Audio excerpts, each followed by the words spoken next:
Bueno amigos, estamos en un nuevo podcast acá. Hoy les hablaremos sobre Carlos Salinas de Gortari. Hablaremos un poco sobre su infancia, sobre sus conspiraciones ahí y también sobre su sexenio, todo lo que ocurrió. Y para eso tenemos aquí un invitado de honor este día, que es mi queridísimo Ángel Josué. ¿Cómo estás? ¿Qué tal, José? ¿Cómo te encuentras el día de hoy? Y aquí, como siempre, nos acompaña mi queridísimo colega Ángel Montero. ¿Cómo estás? Hola, hermano, ¿qué tal? Aquí andamos. Para eso, pues, aquí Ángel Josué nos hablará un poco sobre su infancia. ¿Cómo fue la infancia de Salinas de Gortari? Pues de su infancia no hay mucho que decir, puesto a que como sus padres estaban relacionados al ámbito empresarial, pues no tuvo carencias como algunos presidentes. Sería en el caso de Manuel Ávila Camacho o en el caso de Porfirio Díaz, quien él era de origen humilde, al igual que Benito Juárez. Oye Ángel, ¿qué tan cierto es de que... Ay, espérate. Que... No, mierda. ¿Qué estoy diciendo? Bueno, en la infancia... ¿Qué tan cierto es que en la infancia de Ricardo Salinas de Gortari se dice que él asesinó a su sirvienta? Ay, es que me causa gracia porque como dicen las malas lenguas... Eso causa mucha gracia. Están hablando de eso. Yo quisiera saber si esto es cierto o falso. ¿Qué nos puedes decir de eso respecto, Ángel? Pues ya ves, Ángel, que pues aparecen fragmentos en TikTok donde pues es como una película, la verdad no me ¿cómo se puede decir la palabra? Indagado en buscar pues bien, sino veo fragmentos en TikTok donde pues juegan a ser soldaditos y por fusilar agarran una arma y pues no, como son niños no se dan cuenta y fusilan de verdad a la sirvienta. ¿Qué nos puedes contar sobre este suceso? Pues déjame decirte que hay un libro biográfico de Salinas de Gortari que mencionan que en esa parte de su vida, junto con su hermano, fusilaron a la sirvienta. Y pues este fragmento, como tú me decías, sale de la película Roma, de Alfonso Cuarón, creo que se llama, el director, no recuerdo bien. Ahora, háblanos sobre los avances del sexenio de Salinas de Gortari. Bueno, como un avance muy destacado, es el Tratado de Libre Comercio que se firmó. También se menciona la privatización masiva sobre las empresas estatales y nacionales que habían, como por ejemplo el Banco Nacional. Eso es sobre lo que hoy en día vemos que López Obrador era una de sus promesas, ¿no? Hacer públicas las empresas que él privatizó. Bueno, pero ese es otro tema que hablaremos después, no se lo pierdan. En las decadencias y retrocesos, ¿qué nos puedes contar sobre los zapatistas? Ya es que es alguna pieza importante de esa historia, de su sexenio, en todo el lapso, o sea, ¿cómo te diré? En todo su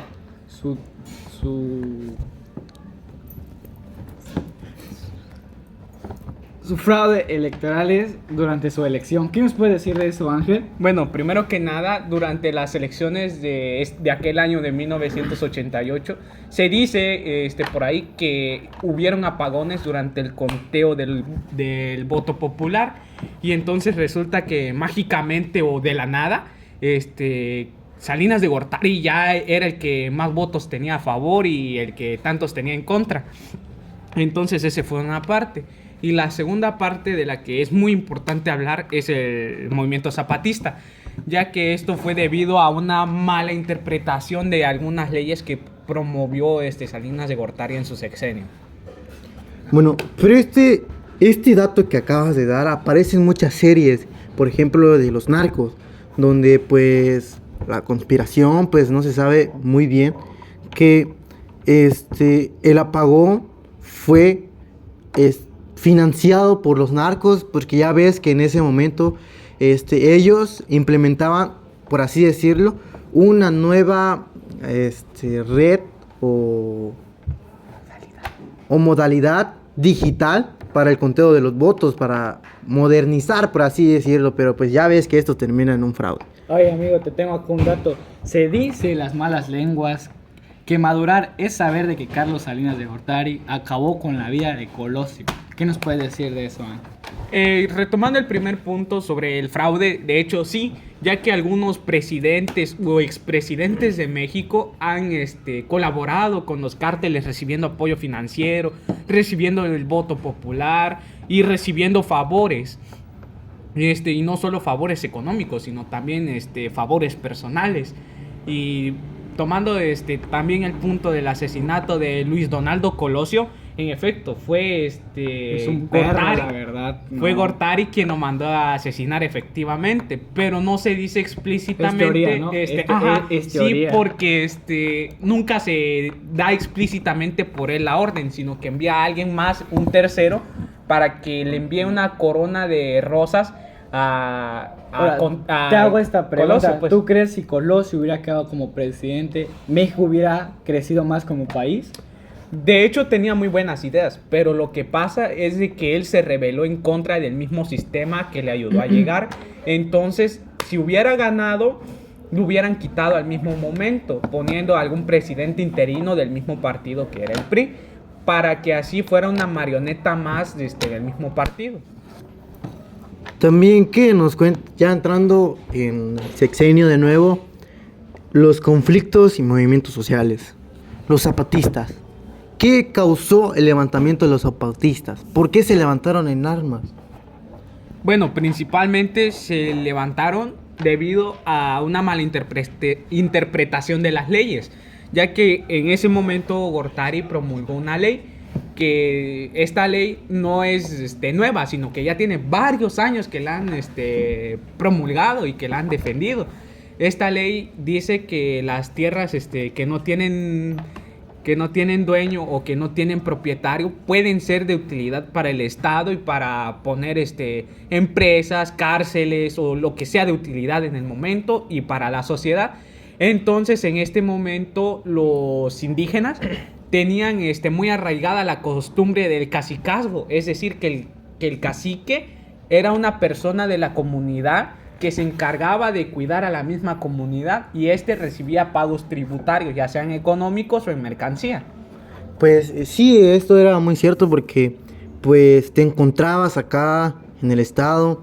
Bueno, yo me tocó viajar varias veces a pueblos y en diferentes carreteras, en pequeños partes, se podría decir, pues te avisaban con carteles o con una manta de árbol a árbol muy grandes que era territorio de los zapatistas. Y pues hoy en día ya no te causa mucho miedo, pero pues en esos momentos saber que entras a un área de los zapatistas, no me imagino la angustia que la gente o las personas sentían al ver eso. Yo digo que esto dejó problemas, conflictos.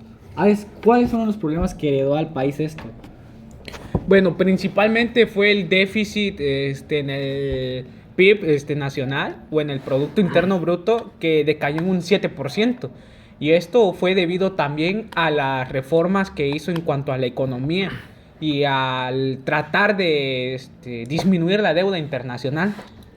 Bueno, pues eso también es una conspiración porque, o sea, ya ves que aparece de que ellos devaluaron el peso porque al convertir ellos lo que robaban en el sexenio lo hacían en dólares y al devaluar el peso, el dólar valer más, ellos eran más millonarios acá en México. ¿Tú qué opinas de eso? Bueno, Por eso se conoce de que Carlos Salinas hasta el momento es muy criticado en su mandato.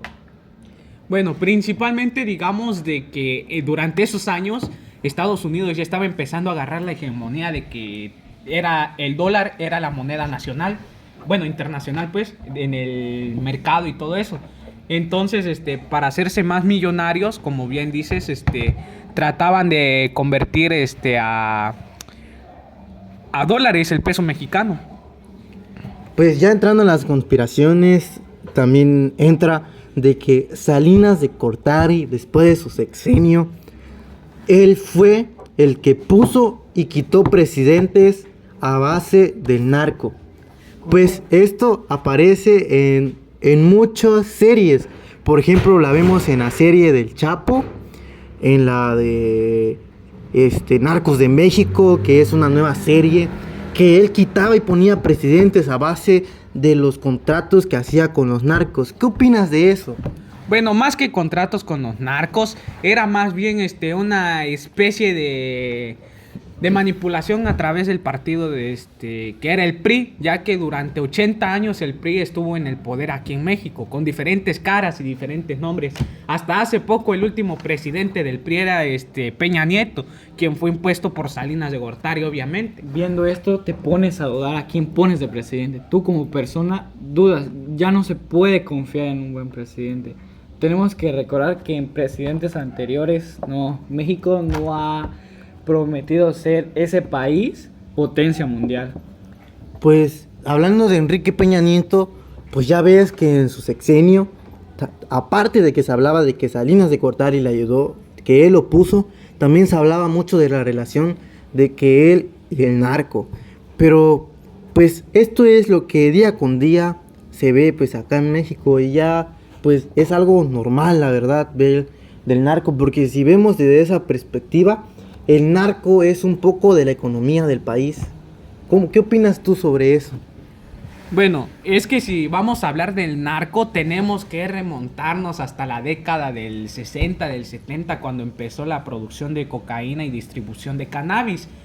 Tendríamos que hablar también de los hermanos Arellano Félix y de los Zambada, principalmente, que incluso remontarnos hasta el otro lado del mundo, por así decirlo, hablar del cártel de Medellín, ya que también de allá recibieron influencias.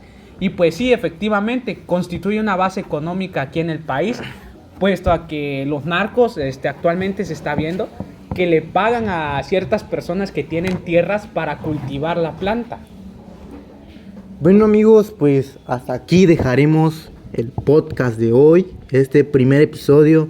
Tendremos un segundo episodio más después, donde hablaremos un poco más sobre 5 sexenios.